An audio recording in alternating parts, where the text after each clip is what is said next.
Noah, welcome to the podcast. How are things in Atlanta, Georgia? Things are great. Thank you for Yeah, I'm looking forward to. I have a lot of questions for you because you're very active. You and I have a couple of similar interests. One of those being golden retrievers. having me. Yeah, and we're going to talk about that today a little bit, and specifically some adoption things that you do with animals that I find very interesting. I just find that just a great way to help people and help animals. So I'm a big dog lover as well. So you were born in Havertown, Pennsylvania, and now you're in Atlanta. Yeah. And I go ahead. No, I was going to say I grew up in the western suburbs of Philadelphia and lived there until I was 18. So I came down to Atlanta to go to college and law school. Yeah, and you went to Emory University in Atlanta, and now you are a practicing attorney in Atlanta. Have your own firm. But let's back up a little bit because you in your bio, you sent me a bio, and you have in there that you were an okay student until high school, and then you figured it out. What did you figure out? Yeah, so I probably grew up with an undetected learning disability. My brother's, off the chart genius. He was number one in his class. He got almost a perfect score on his SAT. He went to an Ivy League school, and I struggled. And a lot of kids who struggle with learning disabilities, you always hear, if you just try harder, you just try harder. And I did. I couldn't spell when I was 7, and I'm 51, and I still can't spell. And it's not because I don't try, it's just because that's not the way my brain is wired. And so I was a pretty poor student. In fact, teachers would meet me and they go, "Oh, you're so-and-so's brother." And I'd be like, yeah, not as smart as he is. So don't expect that from me. But then in high school, what I kind of just figured out was I decided I wanted to be as smart as the smart kids, but also more well-rounded. So it became a competition. And the competition really wasn't with them, it was with myself of, can I get 100 on every test? And if I didn't get 100, I'd want to know why.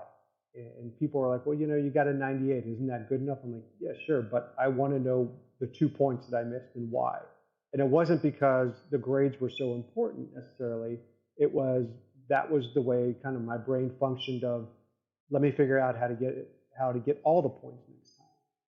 And so I really started to teach myself how to learn. If I don't see it, I won't remember it. If you ask me to help you edit a letter, be more than happy to. If you read it to me, I'll stop paying attention after the first 3 words. If you send it to me and I can touch it and feel it, I'll remember it forever. And so a lot of what I used to do in high school was reverse engineer stuff. I'd figure out the answer and then figure out how to get to it. And that's a lot of the things that successful people do in life. You envision yourself at the top of the mountain, and then you're like, all right, now how am I going to get there? So yeah. Stephen Covey actually talks about the end game. See the end, have the end in mind, and then figure out kind of how to get there. So how did you overcome this? I wouldn't call it a handicap, but this, this idea of what you had to figure out as you got into law school, got into doing your undergraduate. Did you continue that? Did you just take that with you and found it to be something that you just found to be successful? Sure. I mean, my first year, at least my first semester of college was pretty bad. And, what I learned is you have to put in the work. So I tried to get around putting in the work and my grades suffered. And then I realized, what? I'm just one of those kids that has to put in the work and make sure that I read everything and take notes. And really what I do is I dumb everything down. So I take complex topics and I dumb it down, which actually turns out really well for what I do as a lawyer, because in court, a lot of lawyers speak over jurors' heads and they don't connect, and you really have to connect with people. So I break everything down to the lowest common denominator, to the most simple, basic principles, because that's what helps me learn myself. And so I can take something super complicated and make it super easy for you to understand, even if you don't have a background, because that's how I learn myself. And so, just what I learned in college and law school is you got to put in the work. And I put in tremendous amounts of hours, working, studying, and figuring out what worked for me. I could never study in a library. If I was in a library with people, I would just look around the whole time and just kind of not study. I couldn't study with other people. A lot of times in law school, you study in small groups, and that never worked for me. And I remember I was studying with a really smart group of people in law school. One woman who's just brilliant, but was just asking questions about certain concepts. And I'm like, well, that's not going to be on the test. And she's like, well, how do you know? Because I pay attention to the teacher. And she's like, what do you mean? I'm like, there's no way that this professor is going to put that on the test. She thought I was crazy. But, that's a big part, I think, of almost every profession is learning, learning people. So I would study people as much as I would study the topic and try to figure out, okay, how is this professor going to do it? That makes sense. Yeah, absolutely. One of the things you mentioned, you don't like studying in a group. Is that also true with your training? Do you train with a group, or would you rather prefer to train by yourself? So I know your wife is involved as well in some of the things you've done, but does that carry over? So it's funny because I probably prefer to train by myself. But what happened was, when I signed up for 29029 in, I guess it was 2019, I realized there were a bunch of people in Atlanta who also signed up. So I just started a Facebook group. And I think we have 80 people right now. Now, not all 80 show up, but there's a core group of people that I trained with for Idaho. There's a core group of people who are training for Utah and Vermont. And so, on any given Saturday or Sunday, I'll be out with 3 or 4, maybe 10 other people. And as much as at first I thought I wouldn't like it, I really do enjoy training with other people. It helps my journey to see other people come in their journey. There's one woman in our group who, the first time she came out to hike with us, could barely do what we call a lap at Kennesaw Mountain. Kennesaw Mountain's about 2+ miles up and down. It's 650 feet of elevation. Now she's rocking her training plan. So that has been really rewarding for me to actually train with other people. Yeah.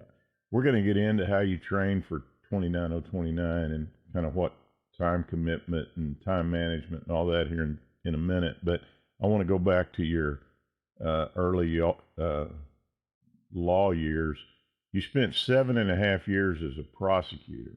Yep. And now you're a criminal defense attorney. And one of the things you state is where I handle messy cases. Yeah. Now, knowing I have a son that's an attorney, I've always wanted to ask this question. What's the major difference in being a prosecutor and being a criminal defense attorney other than the obvious? The obvious being, prosecutor, you're prosecuting, the criminal defense, you're defending. But what's the major difference in that process? It's one is offense versus defense, right? So as a prosecutor, you're in the lead. You have the ball. You decide when to charge somebody, how to charge somebody, what to charge them with, which witnesses to call, and you're playing offense. I grew up playing ice hockey. I played defense my whole life, so I'm very comfortable playing defense. You wield a tremendous amount of power being a prosecutor. You literally hold people's lives in your hands, and some young prosecutors, don't realize the amount of power that they have. The older I get, the more perspective I think I have, and when you're young and you're gung-ho, it's hard to teach perspective. The first time I went down, there's a place called Jackson. Jackson's a diagnostic prison. everybody who gets sent to prison in Georgia goes through Jackson. Almost everybody.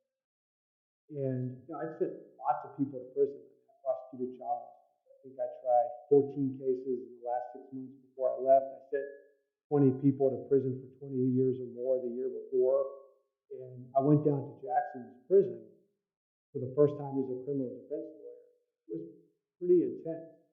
And I called up a couple of my friends who were still prosecutors and some who were defense attorneys who used to be prosecutors. Every prosecutor should have to come and see this place.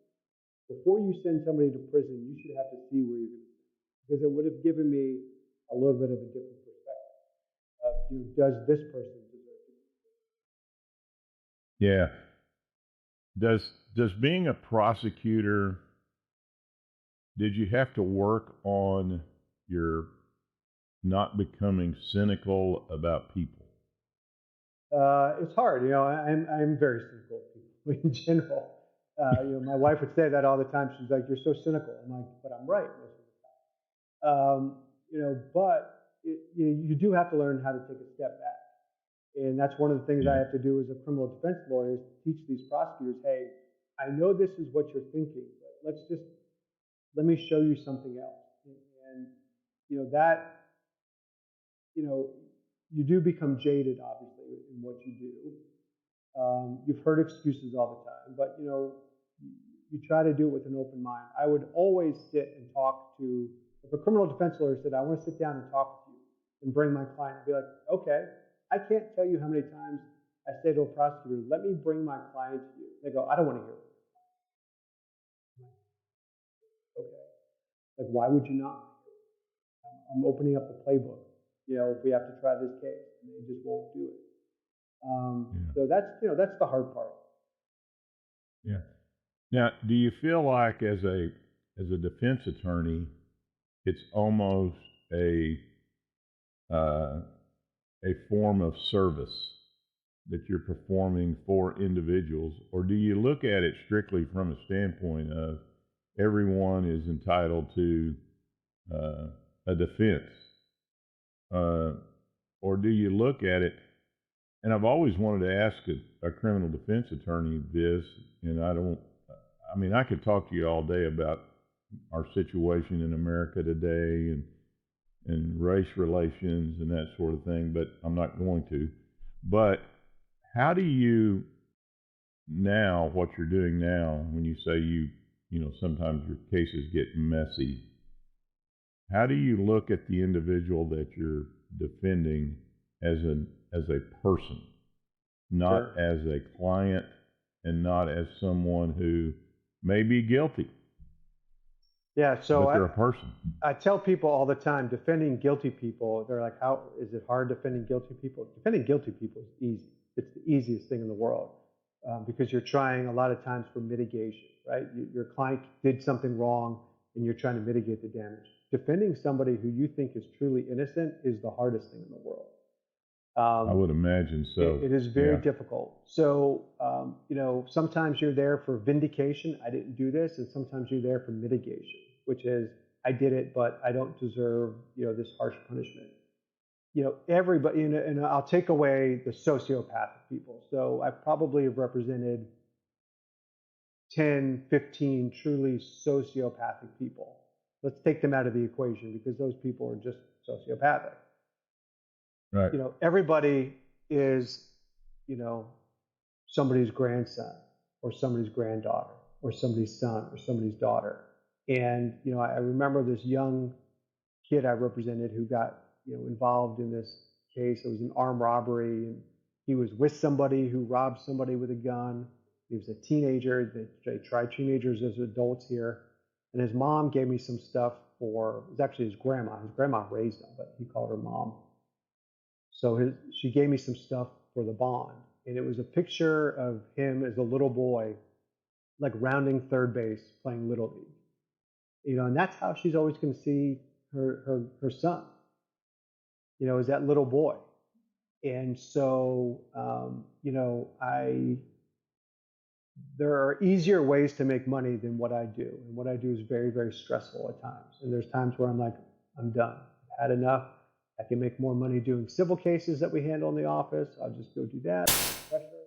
And then there's a but for me case. A but for me case is where, but for me, somebody would spend the rest of their life in prison. But for me, somebody would spend 10 years in prison. But for me, this person's life would be ruined. And those Yeah. are the cases that kind of propel you forward for the next period of, sort of, if you want to take the analogy, those are the next part of the mountain that you have to climb. Where you're like, all right, now I have energy to do this. Yeah, it's like being on a golf course and you think, I'm so bad at this, I will never play again. And then your next shot is just a perfect shot. And it's what keeps you going again. Yeah. It's just, I can understand that. All right, let's switch gears a little bit. You've been married for 22 years to your wife, Jen, who also did the 29-0-29. But I always have to ask someone who's been married, I've been married 45, you've been married 22. What would you tell the listeners the key is to a successful marriage? Yeah, I mean, we're a true partnership. That's the important part, is that we are partners. We respect each other. And if I would analogize to what we did, last weekend and 2 weekends ago in Idaho, there are some laps where, I was in front setting the pace and saying, come on, come on, come on, follow me. And then there were some laps where she was in front and setting the pace and going, come on, come on, come on. And then there's some laps where we're walking, step and step. And it's the respect that sometimes I'm going to lead, sometimes I'm going to follow, but we're going to start and finish together, as a couple. Yeah. It's a great analogy of life, what you just described there. Sometimes I'm in front, sometimes she is, but we're both, know we're going to finish together. Yeah. It's a great analogy. Great analogy. Now, is she an attorney also? No, she was a victim advocate a long time ago and worked in a prosecutor's office, and then she took time off to have our children, who are now 20 and 17, and then she's had a couple businesses in between, and now is going to restart her work life and is looking into becoming a life coach. So great. All right, so our common likeness that we have, other than our haircuts, is a love for golden retrievers. Yes. Now, my dog, Ruby, is not actually a full-blood golden retriever. She's actually called a golden doodle. But, I sent you a picture of her. You would never know that she was a golden doodle because of the way she looks. But I've never had a better dog than Ruby. Yeah. The nature of a golden retriever, I have come to realize, is just one to behold because they're so good with kids. They just have such a loyal nature about them.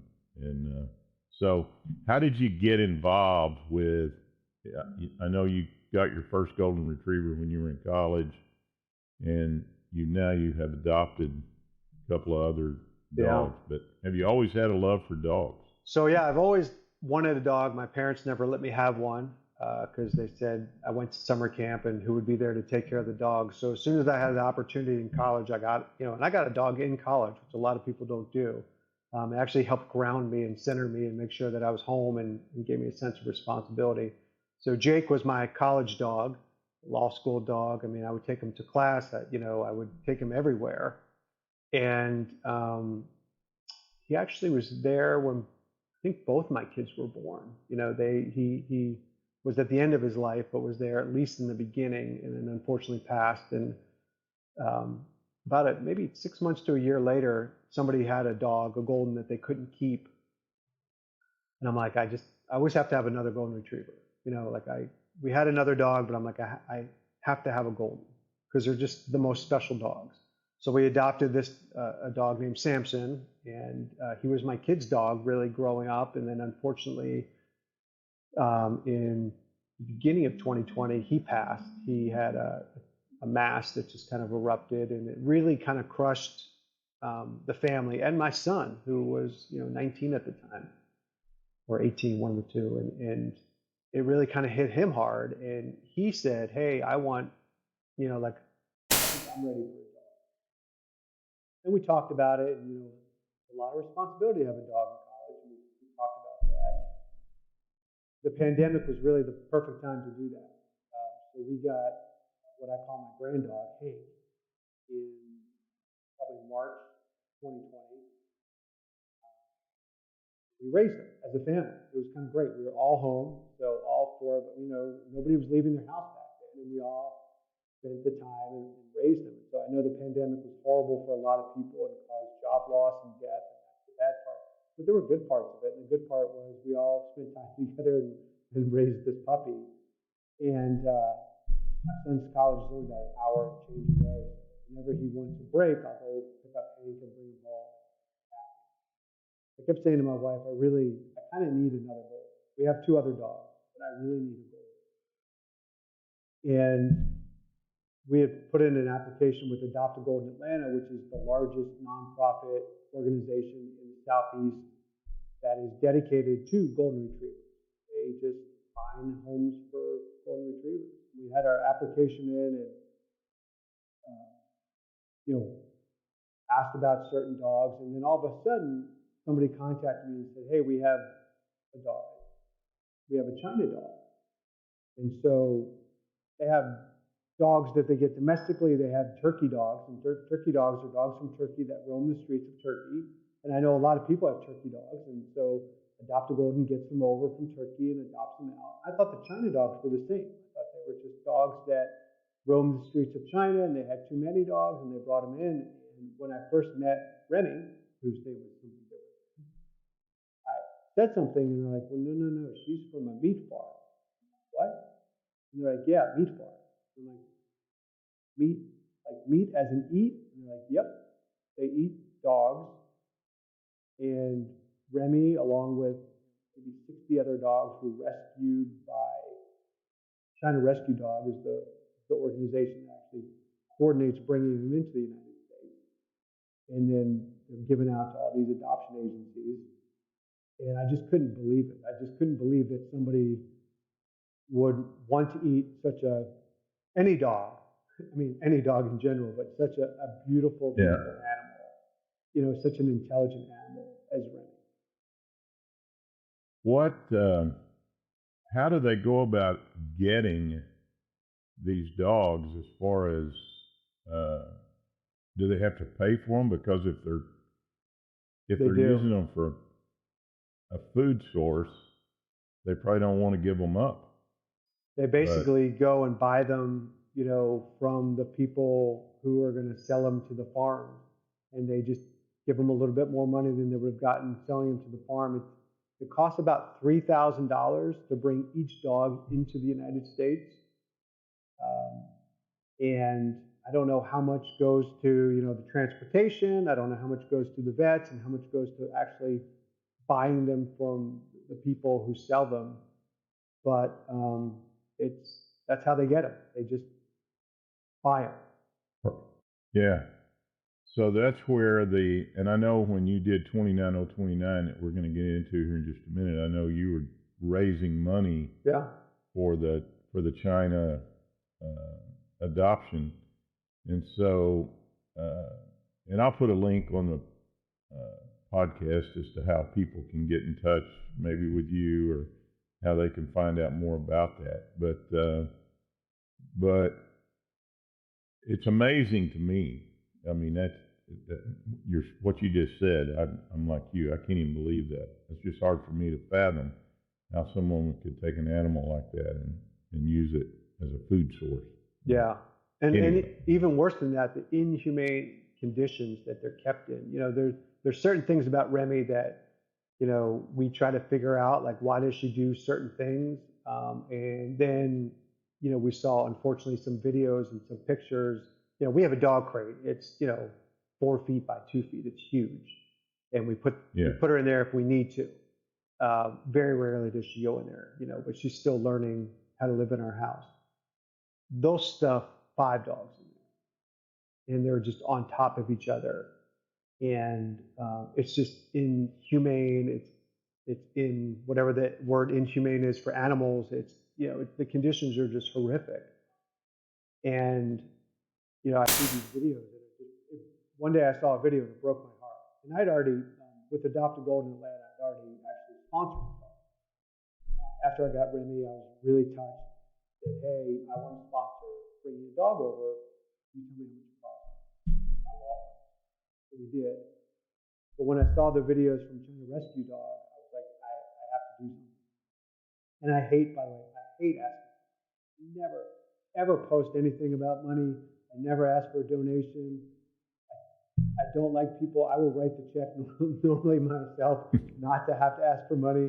But then I was like, you know what? People ask me for money all the time. I get judges and prosecutors and representatives who are always asking me for money. And other friends, I said to my wife, I said, I'm going to put this on there.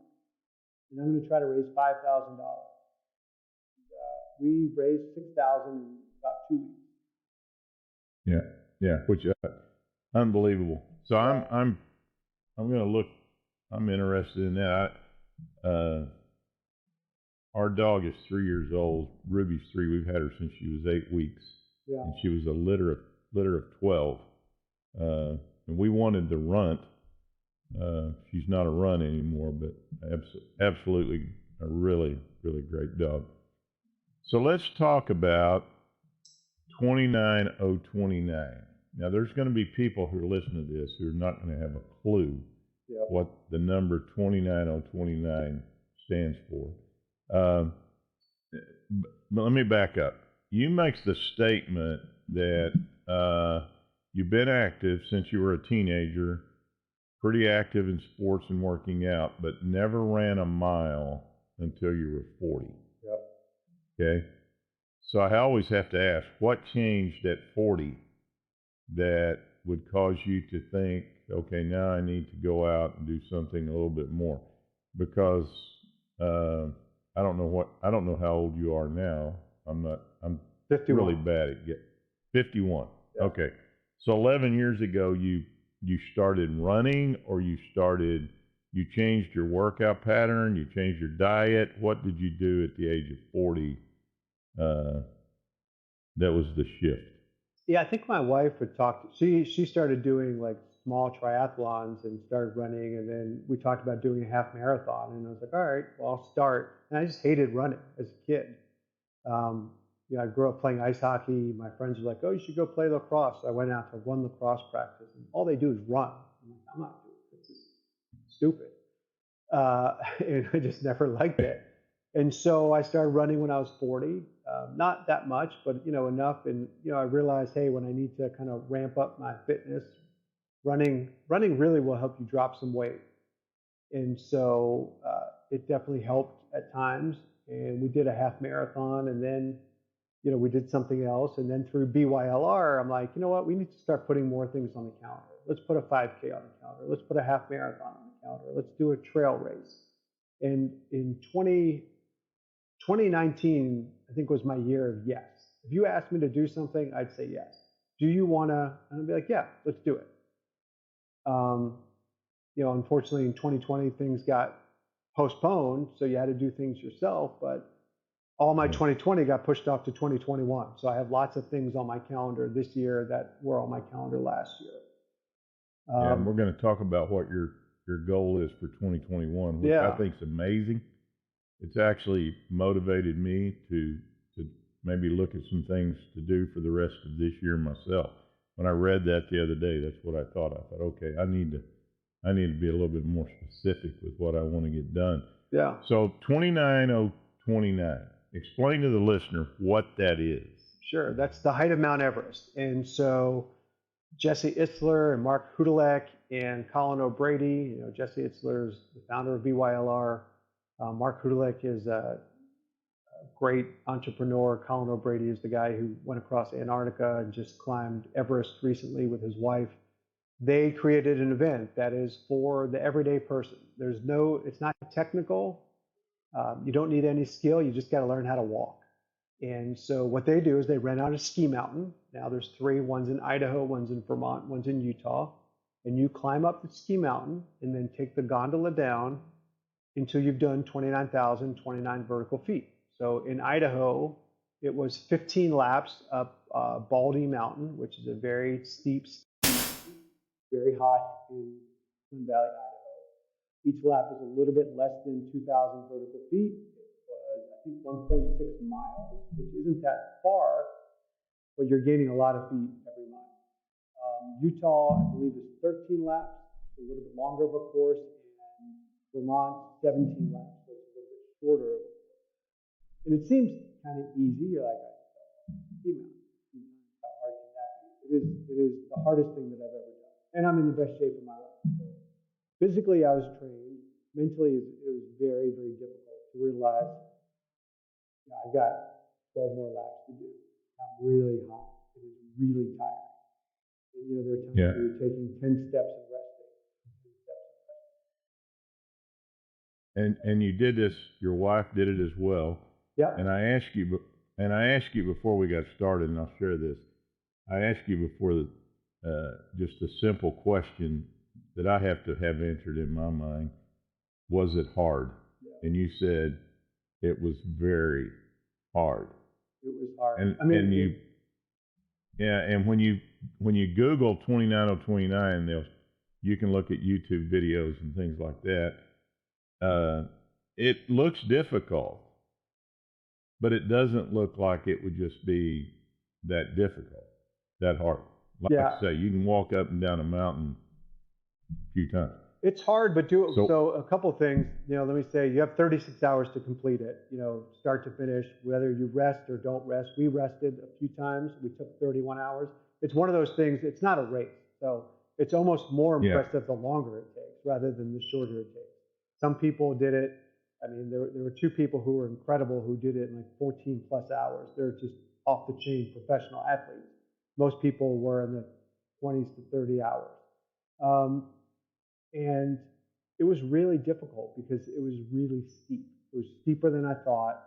Your calves were burning. It's really hot. It was really hot, so you're putting ice on your head. I mean, literally putting ice on your head and putting it under your hat. And it's relentless. It's up and then up and then up and then up more. There's no reprieve. Except for, a couple aid stations where you're going to sit down. And there were times where we'd walk 10 feet and take 10 seconds of breath. Walk 10 feet, take 10 seconds. So to do this, you have to obviously train properly. Yeah. You need to make sure you have the right equipment. You can't just go walk up this mountain without having the proper equipment. And the other thing is, and this being the Mind, Body, Soul 365 podcast, I have to ask you, how did you get your mind prepared to do something as difficult as 29029? How did you get your mind prepared to do that? So, I mean, I was prepared physically, which was the important part. And I'm just like, we're going to do it. We're going to, there was no doubt in my mind that my wife and I were going to finish. No doubt. And I probably have the more positive attitude than Jen does, and she would admit that if she was here. But there were times where I was like, oh my God, my back hurts. Last year I had a pretty severe neck injury. I'm like, I'm going to end up in the hospital. I can't believe I signed up to do another one of these in Vermont. And I was way, way, way in my head. And I basically had to tell myself to shut up. Normally when I'm in my head, it helps because it propels me. But I had to tell myself to shut up. And Chad Wright, who just completed an incredible mid-state mile, last man standing event where he ran for 38 hours, in his sort of postscript, talked about getting out of your head. And I really had to get out of my head and then start looking around. I looked around at my friend Mona, who's an amputee, who's doing 29029. The fact that she did one lap was just unbelievable. She did 8. I looked at people who were 10 years older than I was, who were doing it. I looked at people who probably weighed 50, 60 more pounds than I was, fight through it. And that sort of really gave me the strength to do it. And then I promised myself I wouldn't make any decisions on the mountain. I was like, whatever you're thinking now, don't make any decisions. Wait till it's over. So let me stop you right there and ask you this. So not making any decisions on the mountain, that are you talking about if you were going to make a decision that you were going to quit, it was going to be in the gondola going back down the mountain? Well, Is that I should say that I wasn't going to quit.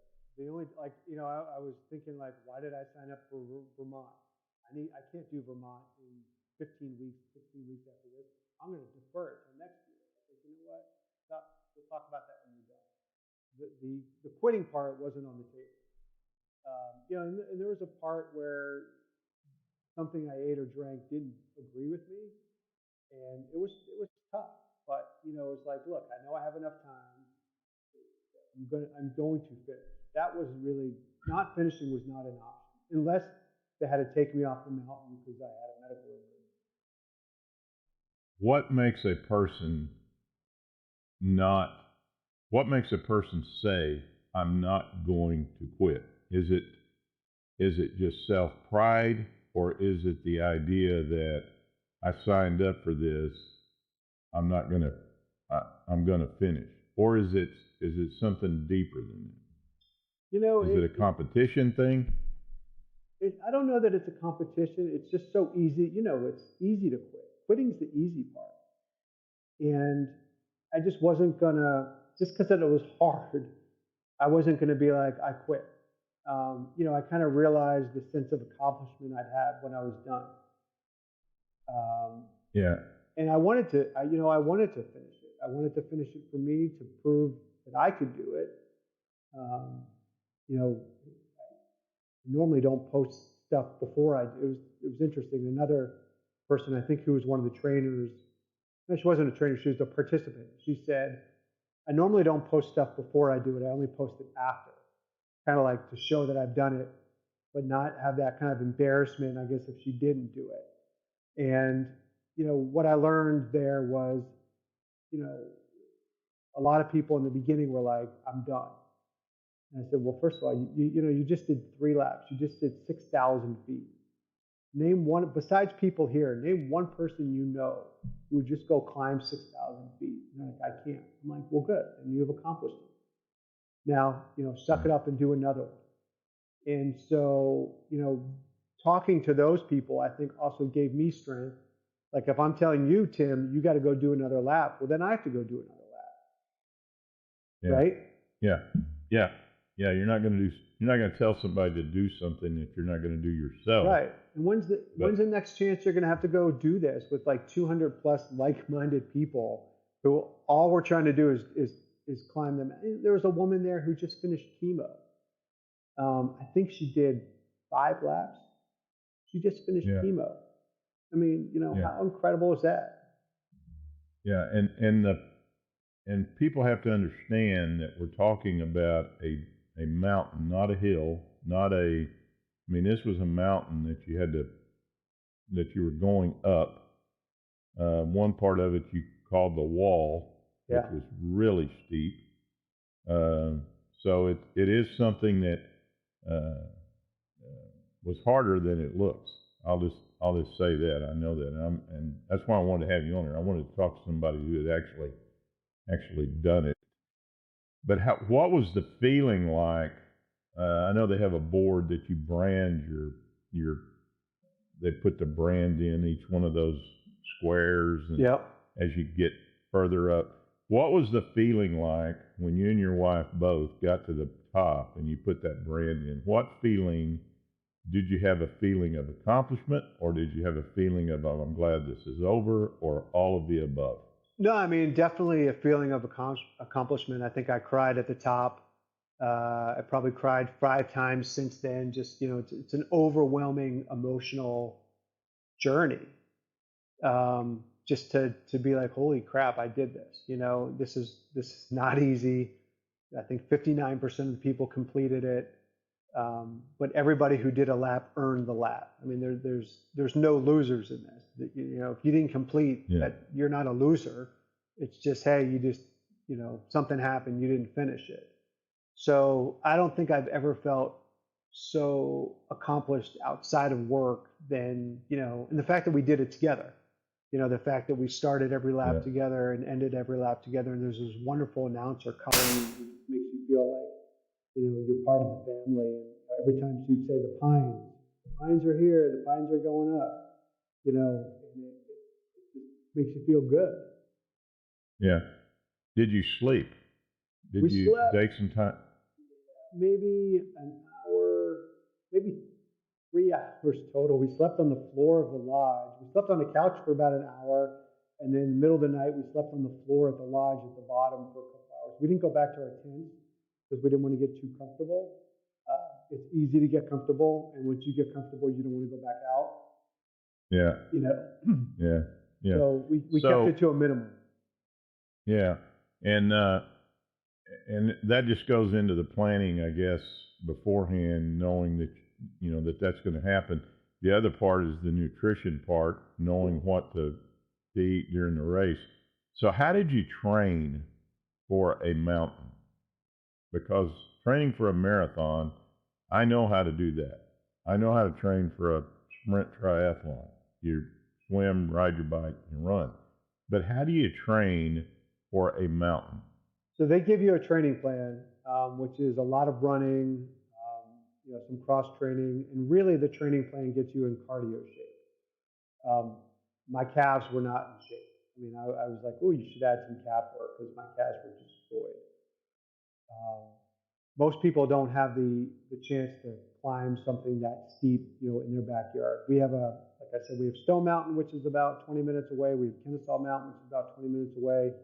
And we trained at those. Well, I trained mostly at Kennesaw this last year. So you train on going up. Unfortunately, at Kennesaw, you have to walk down, and then you train on, feeding your body every hour, which is really important.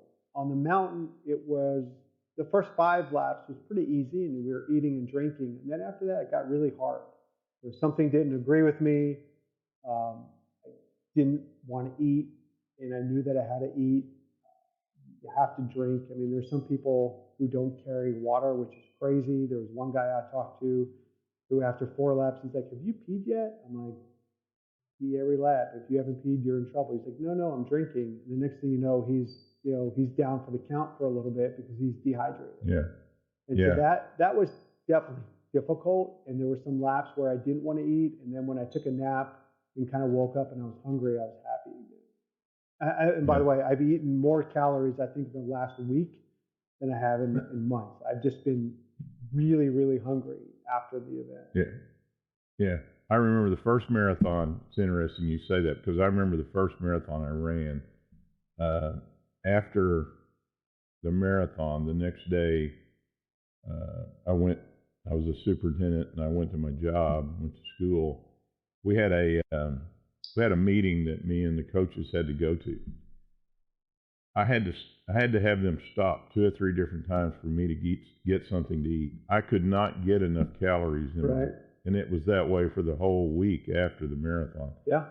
But I have to ask you this: did you weigh before 29:29? I did. I probably lost 3 pounds when I got home. And I'm the lowest I've been in a long time, so it was significant. But it's not something that you would recommend as a weight loss program. No. I gained it all back. Yeah. I mean, I gained probably like 7 pounds since then, and now I'm kind of back to normal. Yeah. Yeah, but I mean, even your marathon, how long did it take you? 4, 5, 6 hours? Yeah, the first one I ran, it was 4:22 or something like that. I always tell people I'm not a runner, I'm a plotter. But I've ran 6 full marathons, and I'm going to run a 7th one in November. But I'm going to run a half marathon in October. But nutrition is just so key to anything. I think anything that you do, obviously.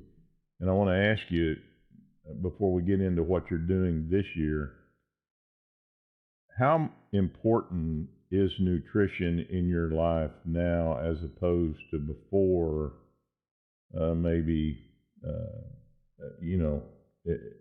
Has your nutrition changed any? Yeah, my last year, it really has changed a lot. I mean, I've tried to get better as I get older. When you have kids and you're eating chicken nuggets and pizza and all this, Yeah. stuff. You're eating their food and your food, and you're shoving it down because you only have 5 minutes to get from place to place. It takes a Yeah. toll. And, I fluctuated, weight, 10, 15 pounds here. I was always, I mean, I've been 6 feet tall, and I think I was 6 feet, 200 pounds by the time I was 15. And so, Yeah. but this last year, I've really tried to dial in nutrition. What I learned is I feel better when I eat. I know that Yeah. the piece of pizza sounds good, but I'm going to feel horrible after. Yeah. I know that I've never felt bad after eating salad. That kind of stuff. And so, Yeah. actually I had my physical in, I think, March, and my cholesterol was below 100. My triglycerides were cut in half. Good cholesterol went up. And, that's good. Yeah. But And are you? imagine running 5 marathons in one day, and you're like, I need all these calories, so you're trying to eat whatever, and sometimes you do eat whatever, like if it's a cookie or a Coke. But you got to give yourself a pass when sometimes you just need the calories. Yeah. What did you eat on the mountain as you were going up? So they had breakfast, lunch, and dinner, and they also had aid stations where they have bananas and little waffles and gels and pretzels and goos, and at the top they have ramen noodle soup. Ramen noodle soup became my best friend. At first, I just wanted to drink the broth, and then I ended up eating some of the noodles. Those I think are like 500 calories a piece, and I probably had 3 of them, 4 of them. But what I think I've learned for the next one I do is to really keep it simple. The banana is better than the chips. Make sure that the hydration drink that you're drinking that you like. Otherwise, just drink water. Don't try new things. I think it was the hydration drink that really kind of killed me, because it was just tore up my stomach after the 5th lap. And so, you got to keep to your game plan with that. I think, that's when you listen to someone like Chad Wright. He ate the same thing for all 38 hours of his race. You realize, there's something to that. Yeah, the peanut butter and honey burrito. Yeah. Is what, he ate a lot. Yep. So, all right. So explain what you're doing this year. Now, 29029, I think is remarkable. I think it's something that you can tell your grandkids about, and you're getting ready to do another one. Yeah. But I really believe, as far as a commitment is concerned, now I may be wrong, but I think what you're doing in 2021, the commitment that this is going to take, to me, takes more commitment than 29029. Yeah, I mean, at the end of the year, the end of 2020, I'm like, you know what? My wife thought I was crazy. I'm like, I'm going to run / bike or walk, hike, whatever, 21 miles, 2,021 miles. And so if you do the math, it's about 5.6 miles a day of consistent, you have to be consistent. You can't slack off for 3 days, because then you're waking up 15 miles. But Exactly. I realized, look, it's doable. I walk my dogs at least once a day. That's almost 2.5 miles, 2.4 miles.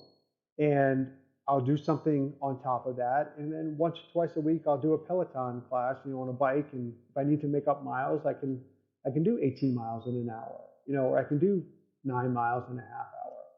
And so, again, I kind of put something out on Facebook, and I think 15 to 20 people joined me, and we have a little Facebook Messenger where, once a week I check in with everybody and see where they are. And it's what you expect. It's that a lot of people are like, oh, I didn't have time this week, or I'm going to make it up later, or it was cold outside, or whatever. And I'm just like, you just need consistency. Like, don't play catch up. Get it done. And there's a couple people who are getting it done. I'm actually ahead of Miles. I never post my miles in the group, but I'm ahead because of everything that I've been doing to stay in shape. But it really is an accountability group, and it's all about consistency. And again, it's doable. You know.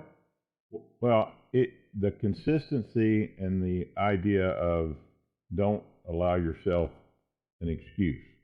Yeah. Uh, and I and probably like 29029 and this goal that you have now for this year that you're going to meet. There's no doubt in my mind that you're going to meet this. Is that before you signed up for 29029, maybe even and then after you signed up, then after you put this goal out there on Facebook, you can't give yourself, you can't make the statement, I think I will probably do this. And I'll tell you what I did, Tim. So my goal was to do it in 2021, and I decided this in like the end of November, early December. But I didn't wait till January. I started the day I decided. So, am I counting those miles for this year? No. But did I do an average of 5.6 miles a day? Yeah. The day I decided to do it, was the day I did it. And this whole, people always like, next week I'm going to blank. So if you're going to Yep. do it, do it. When you decide to do it today. So really, it's going to be 13 months because I started a month early. Yeah. And what would you tell someone who is listening to this who might say, well, I don't know that I can do 5.6 miles a day, and I don't know if I can do 2021 this year because it's already June, almost July, but I want to do something. How do you tell them to start? I mean, pick something that's reasonable. 3 miles a day is 1 hour. Everybody can walk 3 miles an hour, right? It's Yep. Everybody could do that. So pick something that's obtainable and that you're going to do. And I think, people who say I don't have time, everybody's got an hour of time. If you have a treadmill, watch TV on the treadmill, answer emails on the treadmill, talk to your mom on the treadmill, go outside for the walk. You realize how much extra time you really have that you're not productive, that you're not doing things. And one of the things I tell my wife all the time when we have to get something done for exercise is, this shit's not going to get done by itself, which means it's our time that we have to get up and go do it. Yeah. So, question I have, because everybody's busy. I mean, I can't say that I'm actually busy because I'm retired, but there's things that I want to get done. But you're a lawyer. You have a schedule. You have things that you have to get done. You have your wife, your family. Other people have everything.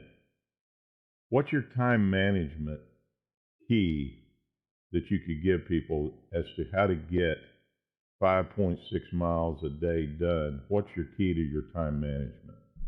Well, one, I wake up super early, and I just try to get stuff done before everybody wakes up. I'll nap now a lot more than I used to, but then I'll, stay up and get some stuff done. I used to exercise late in the afternoon. I realized I'm much better getting it done in the morning.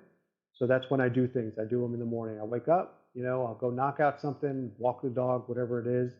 But if you think you don't have time, just write down for a couple of days everything you've done all day. I promise, most people have spent 30 minutes on Facebook or 30 minutes on Instagram or, 30 minutes watching a show, Dr. Phil or whatever. There is definitely time to get it done. Might it involve multitasking? Maybe it will. But yeah, I have a pretty busy schedule and somehow I get it done. Yeah. I always ask the person who, talking about time management, because I'm always curious.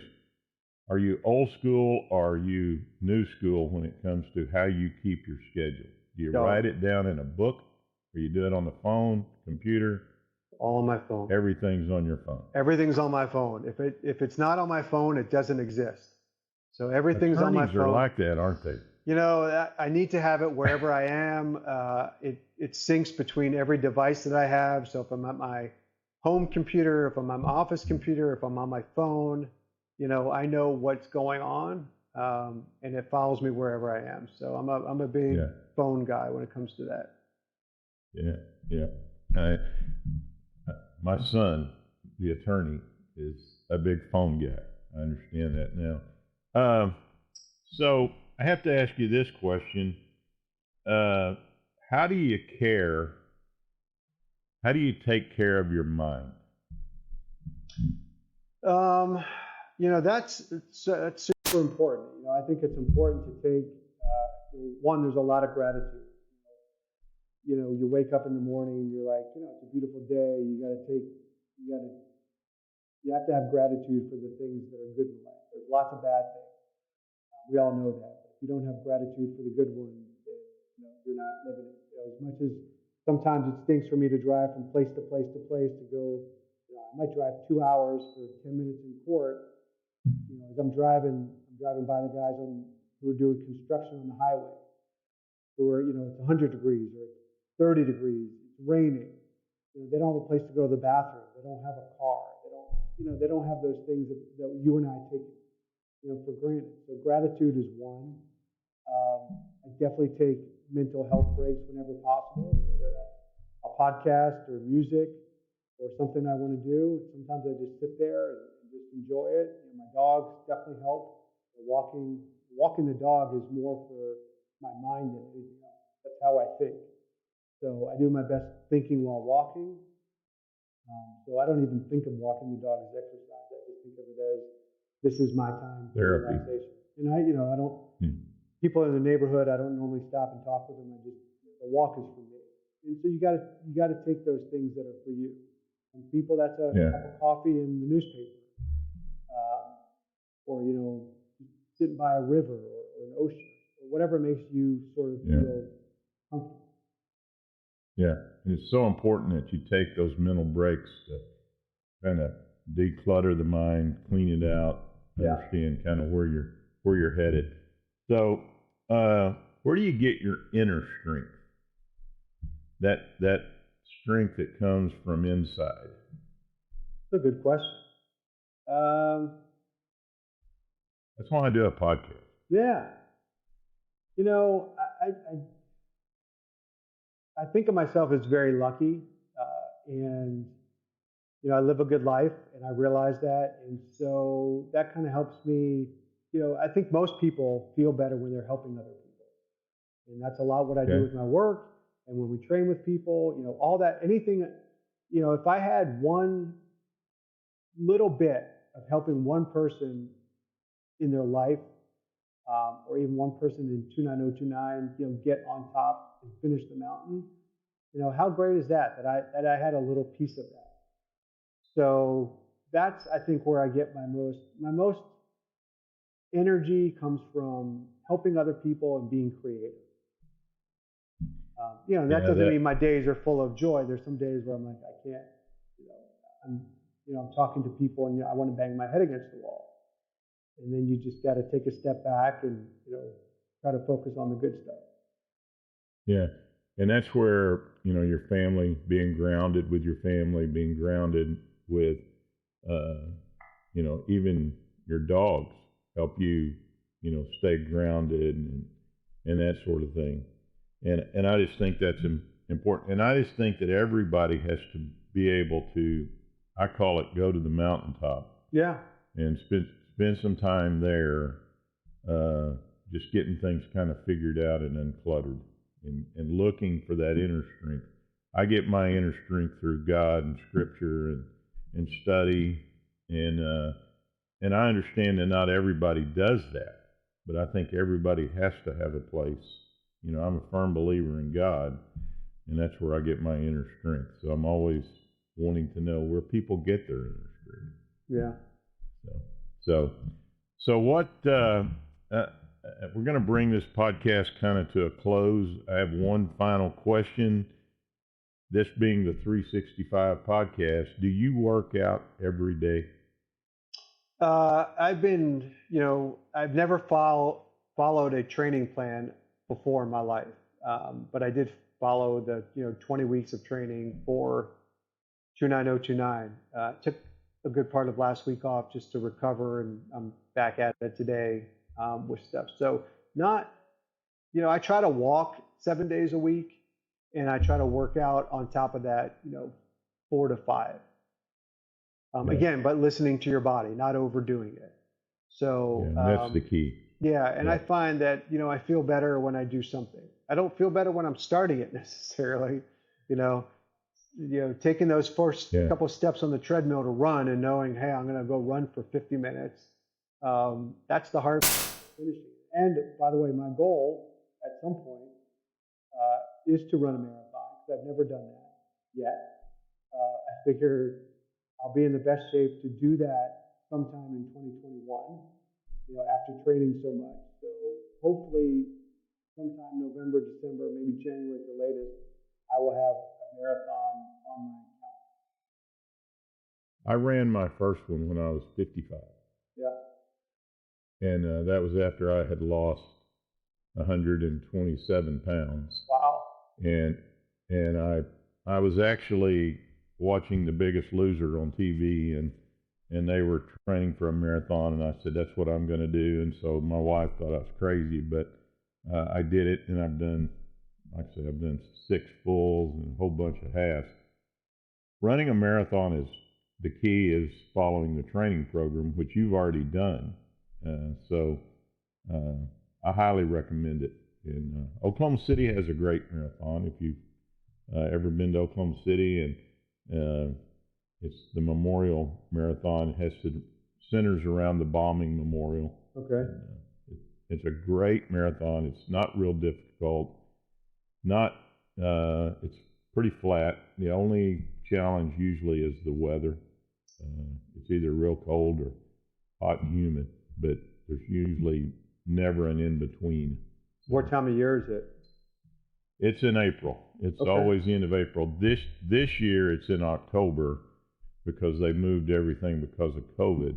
Last year they did it virtually. This year they're doing it in person, and it's going to be in October. But the next year they're going to move it back to end of April, which coincides with the bombing itself. So, right. It's a great marathon. Great marathon. It's done right. A lot of people. So I always end the podcast with one question or one statement, and I always let the guest always call it final words of wisdom that you want to leave the listener with. Hopefully, in this podcast, they've gotten a lot of takeaways. One I have gotten is sign up and do it. Sign up and do it. Don't give yourself an out. Don't make excuses. Just do it. I'll leave the links in the podcast about where people can find more about the adoption of the China dogs and that sort of thing, because I'm going to look into that myself, because what you shared on this podcast is kind of alarming to me. But first of all, where can people find you? Are you big on social media? Where can people find you? Where can people connect with you if they've got questions or if they just want to follow you? Yeah, I mean, I have a Facebook page. I have Instagram. I think both are Noah, Noah, Pines, Pines.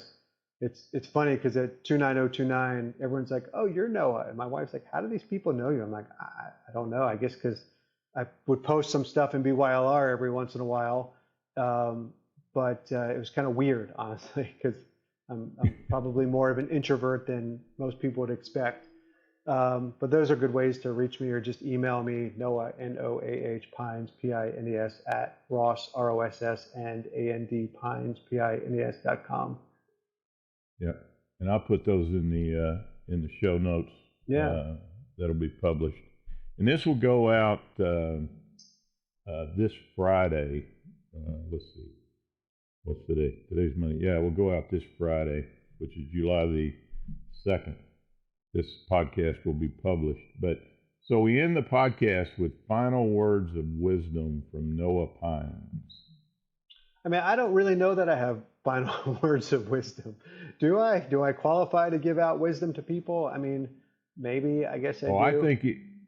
I think you do. I think you've been doing it for the last hour or so since we've been talking. But if you could tell somebody one thing, what would you tell them? Yeah, I mean, if you're looking to, asking for help and finding people to help is, I think, really important. There's so many people out there who are willing to lend a hand if you need it, or who are willing to support you if you need it.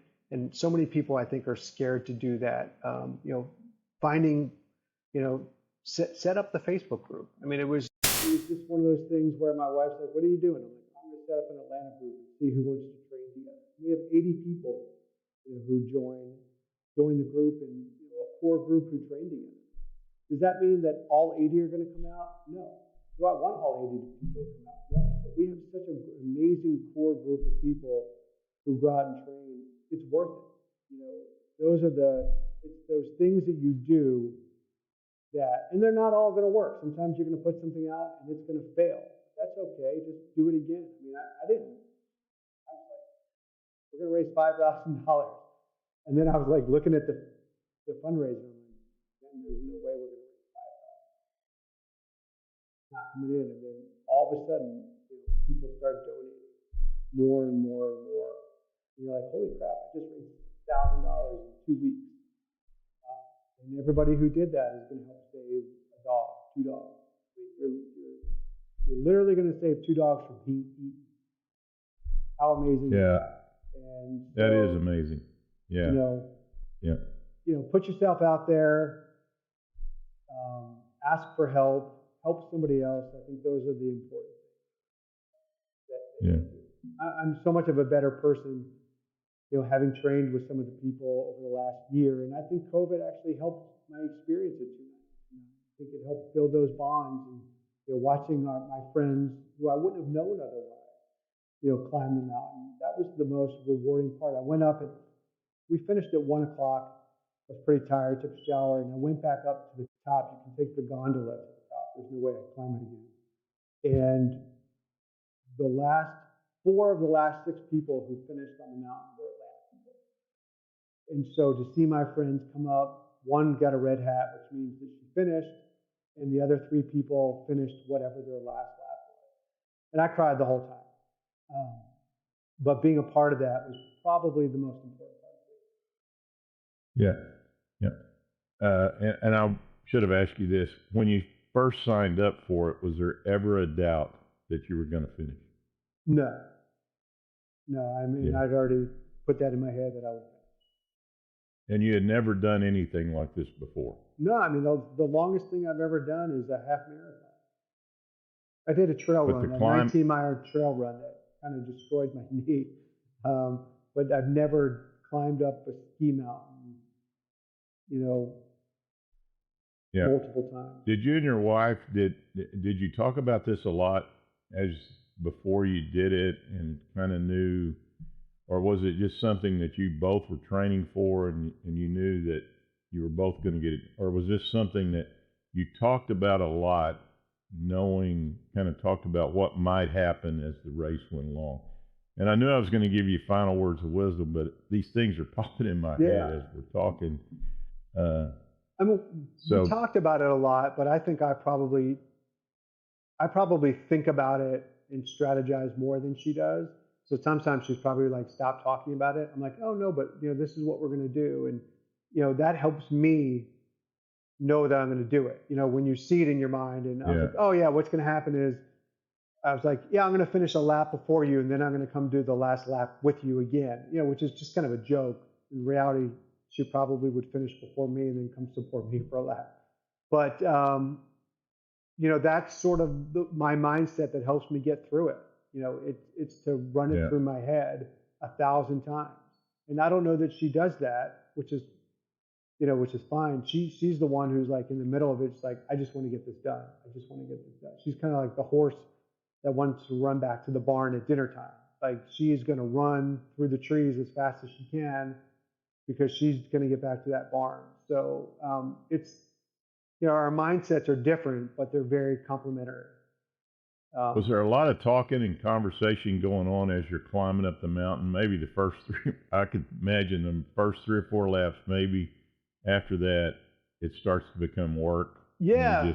I mean, you meet other people and you talk to them for a little bit, but it's hard to talk when you're huffing and puffing, and you're, I mean, we met an amazing group of people and had really good conversations, but it's difficult when you're like, I just need to walk 10 feet and then take a break. And I would think there's probably not a lot of negative energy on the mountain. No, no. The only negative energy is when somebody's in distress. But everybody's Yeah. encouraged. If you passing somebody, you're like, "Hey Tim, keep it up, buddy." And Tim, if you pass me, you're like, "Hey buddy, keep it up." I mean, it's if you pass somebody and don't say something encouraging, that's weird. You know, everybody's talking. And I will say this, and maybe this is the final words of wisdom from both of us. That's a lot like life. Yeah. When you're passing people in life, encourage them to keep going.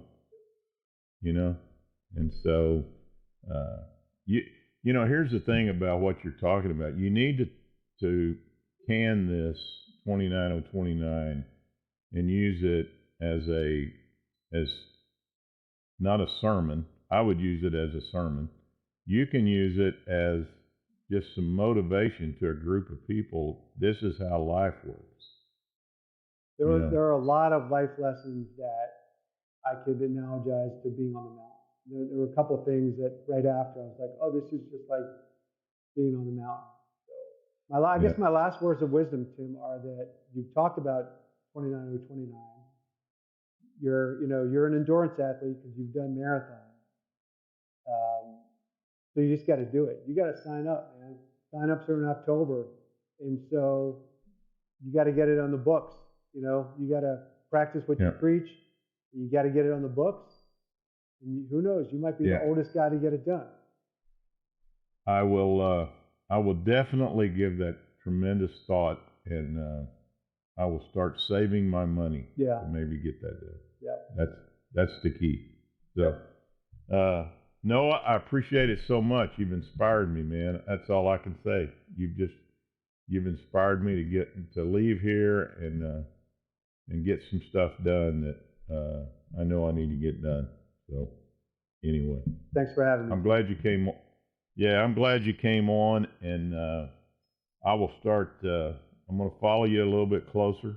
The 5.6 miles a day is going to be something that I've got up here now, and going to start getting that done every day. So I think that's a great goal. I appreciate it. Good luck to you and your wife. Just continue to be safe. Continue to do what you're doing. I appreciate it. Thanks you for coming on. Appreciate it. Thank you.